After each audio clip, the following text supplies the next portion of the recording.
കന്യാകുമാരിയിലാണ്. കന്യാകുമാരിയുടെ പ്രത്യേകത എന്ന് വെച്ചാൽ ഭാരതത്തിൻ്റെ ഏറ്റവും തെക്കേ അറ്റത്തുള്ളൊരു ദ്വീപ് എന്ന രീതിയിലൊരു അറ്റം മുനമ്പാണത് ഈ കന്യാകുമാരി.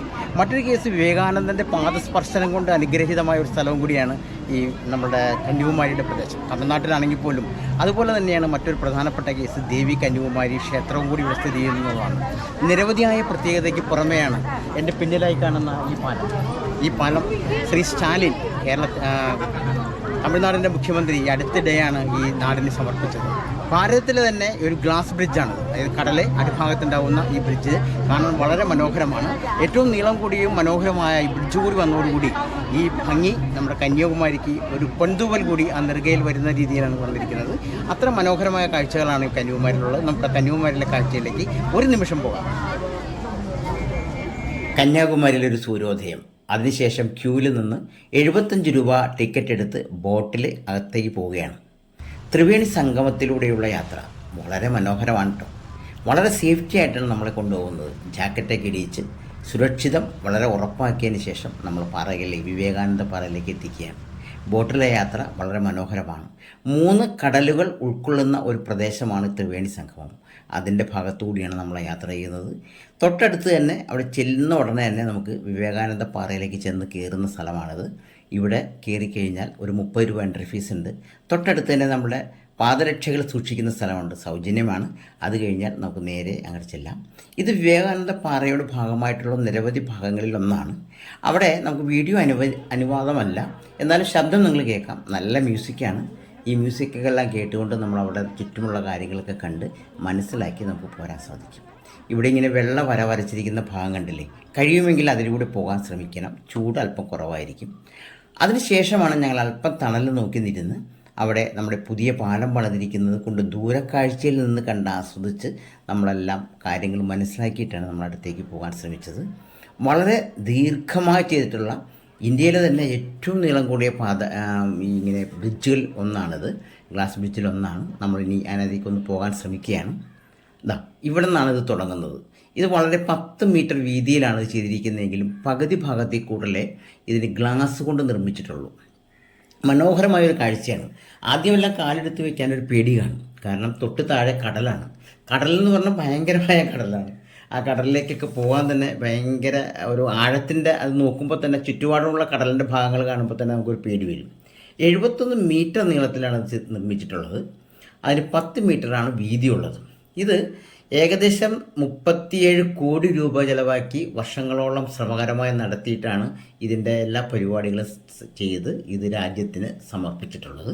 ഇതെല്ലാം ശ്രീ സ്റ്റാലിൻ്റെ കാലത്താണ്. ഈ ജാനുവരി 1-നാണ് ഇത് നമ്മൾ പുറത്ത് ജനങ്ങൾക്കായി തുറന്നു കൊടുക്കപ്പെട്ടത്. അപ്പോൾ വളരെ മനോഹരമായ കാഴ്ചയാണ്. ഇതിൻ്റെ അടിഭാഗത്തേക്ക് നോക്കുമ്പോൾ നമുക്ക് വെള്ളവും കടലും ഒക്കെ ഇങ്ങനെ പോകുന്നത് നമുക്ക് കാണാൻ സാധിക്കും. അത് ഒരു വലിയൊരു അനുഭൂതിയാണ്. കേരളത്തിൽ തന്നെയല്ല, ഇന്ത്യയിൽ തന്നെ ഇതൊരു അപൂർവം കാഴ്ചകളിലൊന്നാണ്. വളരെ സുരക്ഷിതമായി സംവിധാനങ്ങൾ ചെയ്തിട്ടുള്ള സ്ഥലമാണ്.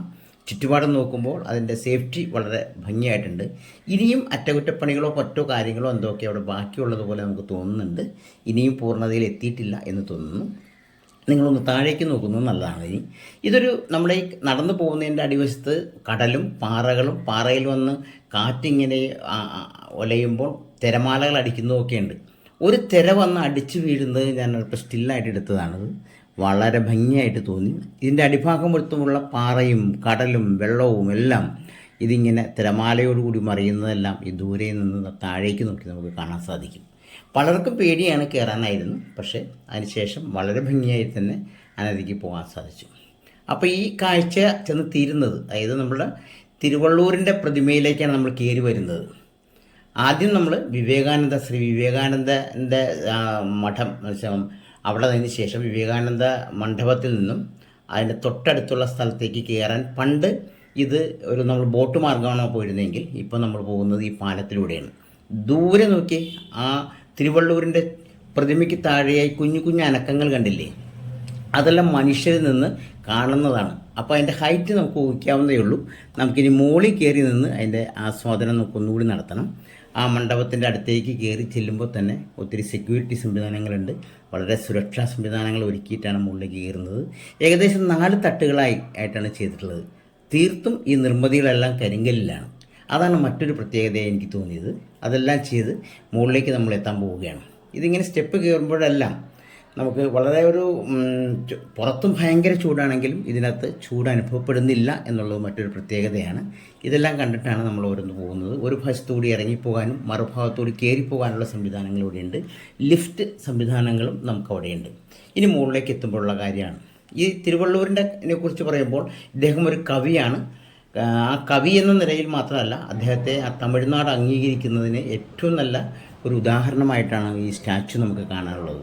ഞാനത് പോകുന്ന വഴിക്ക് ഒരു ചെറിയ ഹോളിൽ കൂടി നോക്കിയതാണ്. വളരെ രസമുള്ള കാഴ്ചയായിരുന്നു. അതിനുശേഷം ഞാനത് മുകളിലേക്ക് കയറി ചെല്ലുകയാണ്. ഏറ്റവും ടോപ്പ് പോർഷനാണിത്. ഇതിൻ്റെ ഏറ്റവും മുൾഭാഗത്ത് ചെല്ലുമ്പോൾ അല്പം ഒരു സ്വല്പം ഷെയ്ഡുള്ള സ്ഥലത്തൊക്കെ അമ്മമാരും കുട്ടികളൊക്കെ ഇരുന്ന് വിശ്രമിക്കുന്നുണ്ട്.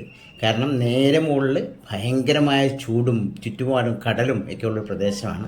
കുട്ടികളെ വളരെ ശ്രദ്ധിക്കണമെന്നുള്ള മെസ്സേജുകൾ പലയിടത്തും നമുക്കിങ്ങനെ എഴുതി ബോർഡുകളിലായി വെച്ചിട്ടുണ്ട്. നിരവധിയായ നമ്മുടെ രാജ്യക്കാരല്ലാത്തവർ പോലും നിരവധിയായ ആളുകളാണ് ഇവിടെ ഇത് കാണാൻ വരുന്നത്. ഈ പ്രതിമയുടെ അടിഭാഗമാണ് ഈ കാണുന്നത്. ഇത് ഏകദേശം ഇതിൻ്റെ ഹൈറ്റ് വരുന്നത് 133 അടിയാണ്. ഒരു കുഞ്ഞവിടെ നിൽക്കുന്നില്ലേ, ആ കുഞ്ഞ് നിൽക്കുന്നതും തിരുവള്ളൂരിൻ്റെ ഒരു വിരലും തമ്മിലുള്ള വ്യത്യാസം നോക്കി. അവൻ 7 വയസ്സുള്ള പയ്യനാണ്. അപ്പോൾ അത്രയും ഹൈറ്റിലാണ് നിൽക്കുന്നതെന്ന് കാണിക്കാൻ വേണ്ടിയിട്ട് ഞാൻ ആ കുഞ്ഞിനെ നിർത്തി ഞാൻ പടം എടുത്തത്. അവിടുത്തെ ആ ശില്പകലയുടെ ഒരു പ്രാവീണ്യവും നമുക്ക് ആ ചിത്രത്തിൽ കാണാൻ പറ്റും. അതുപോലെ തന്നെ മിഴവുറ്റ കാര്യങ്ങളാണ്, ശില്പികളാണ് അത് ചെയ്തിട്ടുള്ളത് എന്ന് നമുക്ക് ബോധ്യപ്പെടും. ഇനി ഫോട്ടോഷൂട്ടിങ്ങിന് പറ്റിയതാണ്. ഈ നിപ്പ് അല്പം കൂടി ചരിഞ്ഞ് നിന്നാൽ നേരെ താഴെ പോകും. ബോട്ട് അടിയിലില്ലെങ്കിൽ ആൾ രക്ഷപ്പെടാൻ സാധ്യതയില്ല. ഈ രീതിയിലാണ് നമ്മൾ ഫോട്ടോഷൂട്ടൊക്കെ അവിടെ നടക്കുന്നത്. ദൂരെ കാണുന്നതെല്ലാം നമ്മൾ നേരത്തെ വന്ന ഭാഗത്തുള്ള ആ ക്യൂ നിന്ന സ്ഥലങ്ങളാണ് കാണുന്നത്. ഈ സഞ്ചാരികളെല്ലാം അല്പം വിശ്രമം കൊള്ളാൻ ആഗ്രഹിക്കുന്നുണ്ട്. എന്നിട്ട് പോലും ചൂടായിരുന്നിട്ട് പോലും അവിടെ വിശ്രമിച്ചാണ് പോകാൻ ഉദ്ദേശിക്കുന്നത്.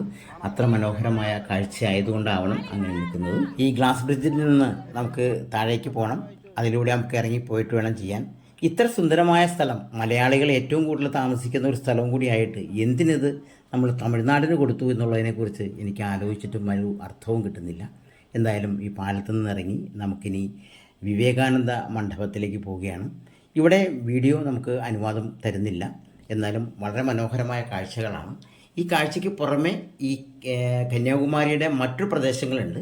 ത്രിവേണി സംഗമമുണ്ട്, ടെമ്പിളുണ്ട്, അവിടെ ഒരു ചർച്ചുണ്ട്, അതുപോലെ ബീച്ചുണ്ട്, മാർക്കറ്റുണ്ട്. ഇതെല്ലാം അടുത്ത വീഡിയോയിലാണ് കാണുന്നത്. കാത്തിരിക്കണം. ആ കാഴ്ചകളെല്ലാം കൂടി കണ്ടാലേ ഈ കന്യാകുമാരി എന്താണെന്ന് മനസ്സിലാക്കാൻ സാധിക്കുകയുള്ളൂ. എന്തായാലും ഈ ഭാരതത്തിൻ്റെ ഏറ്റവും തെക്കേ അറ്റത്തുള്ള ഈ സുന്ദരമായ സ്ഥലം എന്നും നമ്മുടെ ഓർമ്മകളിൽ തങ്ങി നിൽക്കുന്ന സ്ഥലങ്ങൾ തന്നെയാണ്. വെറുതെ 210 രൂപയ്ക്ക് ആലുവയിൽ നിന്ന് ട്രെയിൻ കയറിയാണ് ഞാൻ ഈ സ്ഥലത്ത് എത്തിയത് എന്ന് ഓർക്കണം. വളരെ ലോ ബഡ്ജറ്റിൽ ചെയ്യുന്ന യാത്രയിൽ ഒരാളായതുകൊണ്ട് വളരെ സിമ്പിളായ കാര്യങ്ങളാണ്. അത് എങ്ങനെയാണ് ഇവിടെ എത്തിച്ചേർന്നതെന്നുള്ള വീഡിയോ നിങ്ങൾ മനസ്സിലാക്കി തരാം. താല്പര്യമുണ്ടെങ്കിൽ എൻ്റെ പുറകെ പോകുന്നുള്ളൂ. നമുക്ക് കാണാം. ശരി, അപ്പോൾ നമുക്ക് അടുത്തൊരു വീഡിയോയിൽ കാണാം. അടുത്ത കാഴ്ചകളുമായി വീണ്ടും വരാം.